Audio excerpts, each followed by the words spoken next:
Hello दोस्तों, स्वागत है आपका सेंट पीटर्स लॉ एकेडमी पे। आपने बैकग्राउंड देखकर ही इतना तो समझ लिया होगा कि आज हम बात करने वाले हैं how many types of election. आप तक आपने सुना होगा लोकसभा चुनाव के बारे में, आपने सुना होगा राज्यसभा के चुनाव, आपने सुना होगा विधानसभा के चुनाव, आपने सुना होगा राष्ट्रपति के चुनाव, यहां तक कि आपने सुना होगा पंचायत एवं नगर पालिकाओं के चुनाव। लेकिन ये क्या चुनाव के स्वरूप हैं, चुनाव के प्रकार हैं? जी नहीं, ये वो क्षेत्र हैं जिनके चुनाव होने हैं। चुनाव का वास्तविक स्वरूप क्या होता है, इट्स मीन उसका टाइप क्या है, नेचर क्या है। तो सबसे पहले जो आप एक वर्ड देख रहे होंगे, जनरल इलेक्शन, इट्स मीन आम चुनाव।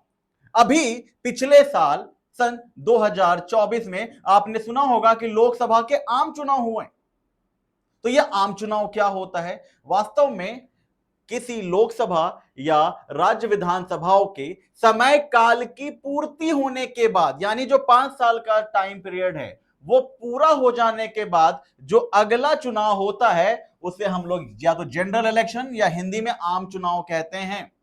यानी कि लोकसभा और राज्य विधानसभाओं के 5 साल के कार्यकाल की पूर्ति होने के बाद जो स्वतः ही वो सदन भंग हो जाता है, उसे करने के लिए हम आम चुनाव का प्रयोग करते हैं।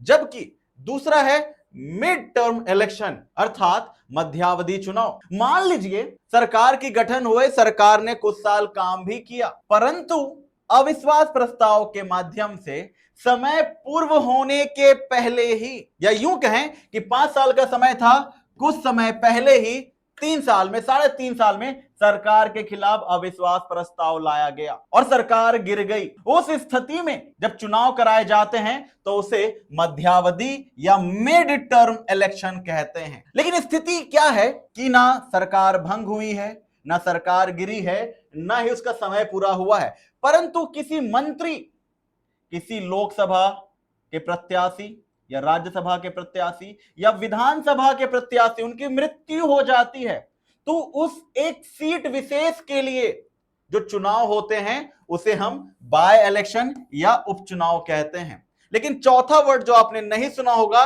स्नैप पोल। इस स्थिति में क्या होता है कि सरकार अपना समय पूरा नहीं कर पाती और तत्कालीन चुनाव भी इसे कहते हैं, और तुरंत एक चुनाव का आयोजन किया जाता है जिसे स्नैप पोल कहा जाता है। स्नैप पोल और मिड टर्म इलेक्शन की में अंतर क्या है कि मिड टर्म इलेक्शन एक प्रक्रियाबद्ध हो तरीके से होता है कि जब सरकार के खिलाफ अविश्वास प्रस्ताव आ गई, सरकार वो हार गई, उसके बाद अगर जो चुनाव हुए उसे मिड टर्म कहा जाता है। परंतु यहां पर सरकार तुरंत गिरती है और तुरंत चुनाव कराए जाते हैं। ऐसे स्थिति के लिए जो राजनीतिक शब्दावली का प्रयोग किया जाता है उसे स्नैप पोल कहा जाता है। मुझे उम्मीद होगी कि आपको यह पता चला होगा कि हमारे देश में चुनावों के कितने प्रकार हैं। तो आपने देखा कि हमारे पास जो टाइप्स हैं वो हैं general election, mid term election, by election और स्नैप पोल। मुझे उम्मीद होगी ये वीडियो और ये चैनल दोनों आपके लिए लाभकारी सिद्ध हो रहा होगा और आपके जुडिशरी के सिलेक्शन में बड़ी महत्वपूर्ण भूमिका निभा रहा होगा। ऐसे इंटरेस्टिंग वीडियो के लिए सेंट पीटर्स लॉ एकेडमी के चैनल को सब्सक्राइब करें और इससे जुड़े रहें। जय हिंद, वंदे मातरम।